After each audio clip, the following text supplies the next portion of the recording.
الحمدللہ بسم اللہ الحمدللہ والصلاة والسلام علی رسول اللہ صلی اللہ علیہ وسلم رب اشرح لی صدری ویسر لی امری واحلل عقدۃ من لسانی یفقہوا قولی۔ السلام علیکم ورحمۃ اللہ وبرکاتہ۔ آؤ قرآن سمجھیں آسان طریقے سے۔ اس کا پہلا حصہ نماز کے ذریعے سے قرآن سمجھنا، اس سلسلے میں سورہ فاتحہ ہم نے مکمل کی۔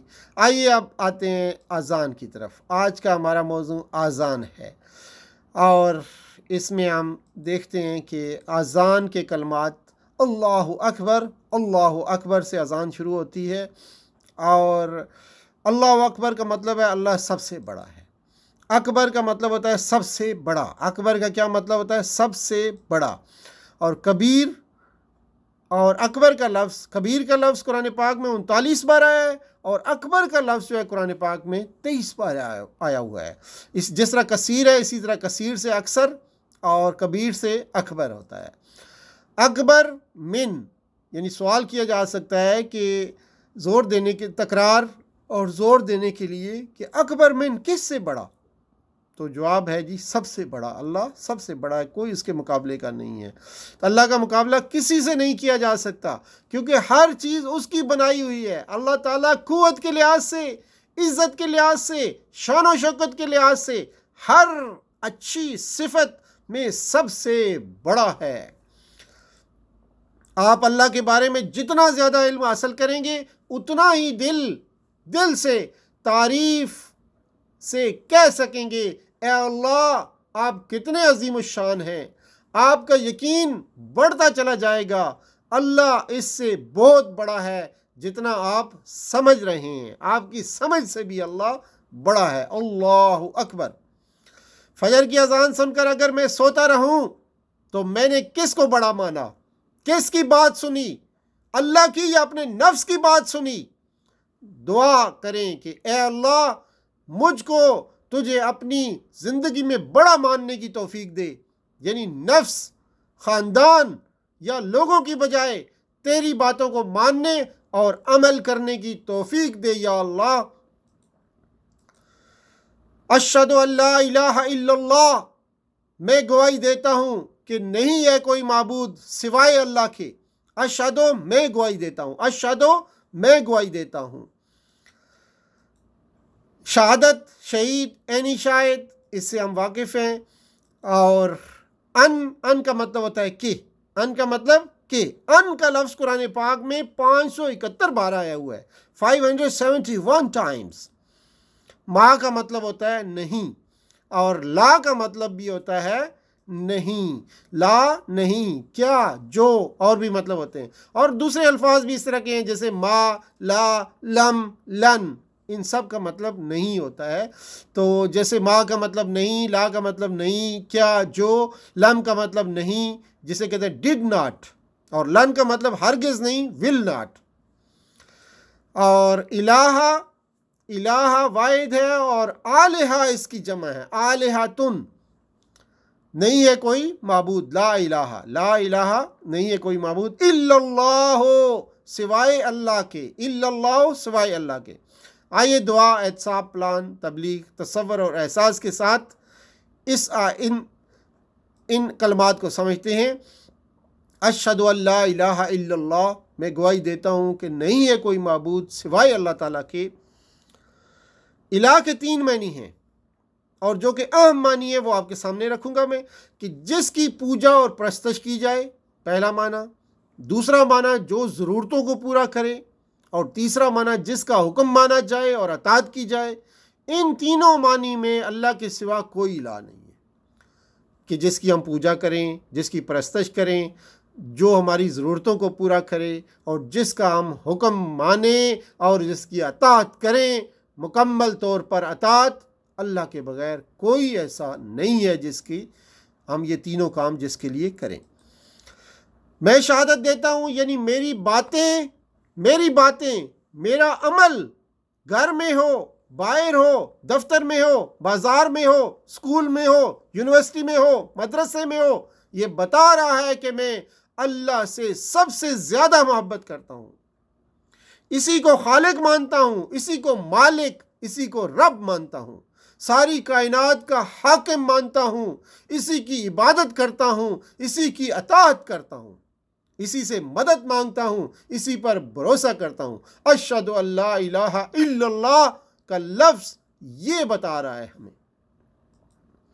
زندگی کے ہر پہلو میں اس کے قانون پر چلتا ہوں، نہ کہ اپنی مرضی پر، نہ اپنی خواہشات پر۔ قرآن میں اللہ نے فرمایا ہے کہ ہمیں لوگوں پر اسلام کی شہادت دینا ہے، دعوت دینا ہے، لوگوں کو بتانا ہے کہ اسلام کیا ہے۔ نبی اکرم صلی اللہ علیہ وآلہ وسلم، محمد رسول اللہ صلی اللہ علیہ وآلہ وسلم کون ہیں؟ یہ بہت عام کام ہے۔ اس کے لیے ہر اذان، ہر اقامت، ہر تشہد یعنی اتحیات میں ہمیں یہ کام یاد دلایا جاتا ہے۔ ہر اذان میں، ہر نماز میں، ہر اقامت میں یہ کام ہمیں یاد دلایا جاتا ہے۔ افسوس کہ اتنی بار یاد دلانے کے باوجود ہم مسلمان اس کام سے بہت دور ہیں۔ آئیے دعا کریں کہ اللہ ہمیں اس پر عمل کرنے کی توفیق عطا فرمائے۔ اشہد ان محمدن رسول اللہ، اشہد ان محمد رسول اللہ، میں گواہی دیتا ہوں کہ محمد صلی اللہ علیہ وآلہ وسلم اللہ کے رسول ہیں۔ انا کے 359 بار قرآن پاک میں یہ لفظ آیا ہے۔ اشہد ان لا الہ الا اللہ، ہم نے پڑھا تھا ان کا مطلب کہ تھا، اور 571 بار آیا ہوا تھا، اور اشہد ان میں انا کا مطلب ہے کہ، اور 359 بار آیا ہوا ہے۔ ان کا مطلب ہوتا ہے ان اگر، اور جیسے ہم انشاءاللہ میں لفظ یہ استعمال کرتے ہیں، ان کا مطلب ہوتا ہے اگر، اور یہ 691 بار لفظ آیا ہے۔ ان کا مطلب ہوتا ہے بے شک، اور ہم اس کو استعمال کرتے ہیں ان اللہ مع الصابرین، سب جانتے ہیں کہ اللہ صبر کرنے والوں کے ساتھ ہے، اور 1534 بار ان کا لفظ آیا ہے قرآن پاک میں۔ اور اب یہ کہ اشہد ان محمد الرسول اللہ، میں گواہی دیتا ہوں کہ محمد صلی اللہ علیہ وسلم جس کی سب سے زیادہ تعریف کی جائے۔ محمد کا کیا مطلب ہے؟ جس کی سب سے زیادہ تعریف کی جائے، محمد کا یہ مطلب ہے۔ کس نے درود پڑھا؟ اب یہ دیکھتے ہیں، محمد صلی اللہ علیہ وآلہ وسلم۔ ایک بار ضرور درود پڑھیے جب بھی نبی اکرم صلی اللہ علیہ وآلہ وسلم کا نام سنیے۔ تو محمد کا لفظ 4 بار آیا ہے قرآن پاک۔ رسول واحد ہوتی ہے اور رسول اس کی جمع ہوتی ہے۔ رسول اور رسول کا لفظ قرآن پاک میں 332 بار آیا، 332 times، رسول اینڈ رسول۔ دعا، احتساب، پلان، تبلیغ، تصور اور احساس کے ساتھ آئیے اس کا مطالعہ کرتے ہیں۔ اشہد ان محمد الرسول اللہ، میں شہادت دیتا ہوں، میں گواہی دیتا ہوں، یعنی میری باتیں، میرا عمل گھر میں ہو، باہر ہو، آفس میں ہو، بازار میں ہو، کسی بھی مقام پہ ہو، یہ بتا رہا ہے کہ اللہ اور اس کے رسول صلی اللہ علیہ وآلہ وسلم سے سب سے زیادہ محبت کرتا ہوں۔ آپ صلی اللہ علیہ وسلم کی لائی ہوئی تعلیمات کو بلا چوں و چراغ مانتا ہوں۔ قرآن اور آپ صلی اللہ علیہ وسلم کی سنت کو حق و باطل کی کسوٹی مانتا ہوں۔ آپ صلی اللہ علیہ وآلہ وسلم کی اطاعت کے لیے مجھے دوسری کوئی دلیل کی ضرورت نہیں ہے۔ جو آپ صلی اللہ علیہ وآلہ وسلم نے پسند کیا وہی میری پسند ہے۔ حی علی الصلاح، حی علی الفلاح کہا جاتا ہے، اس کے بعد حی علی نماز، حی علی الصلاح، صلاح کا حی آؤ طرف، الصلاح نماز کے لیے، صلات واحد ہے اور صلوات اس کی جمع ہے۔ 83 ٹائم یہ قرآن پاک میں ہے۔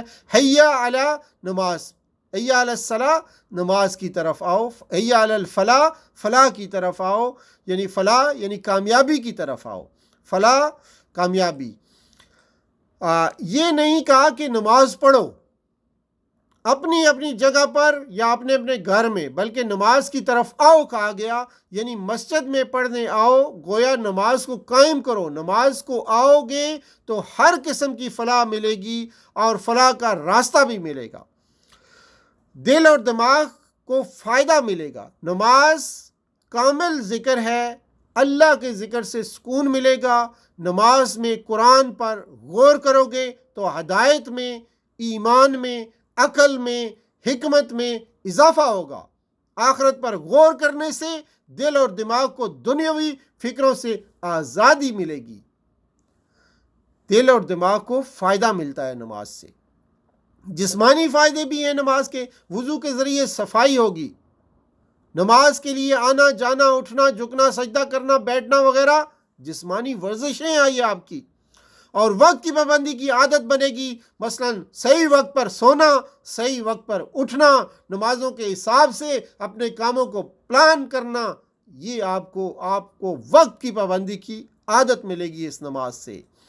اجتماعی فائدے ہیں، مثلا روزانہ پڑوسیوں سے ملاقات ہوگی، ان کی خوشی غمی کی خبریں ملتی رہیں گی، وقت ضرورت ہم ان کی مدد کر سکیں گے، تعلقات مضبوط ہوں گے، معاشرہ بہتر بنے گا، وغیرہ وغیرہ بہت سارے فائدے ہو سکتے ہیں۔ سب سے اہم فائدہ، آخرت میں ہمیں ہمیشہ ہمیشہ کی فلاح نصیب ہوگی اگر ہم نماز کے لیے آئیں گے۔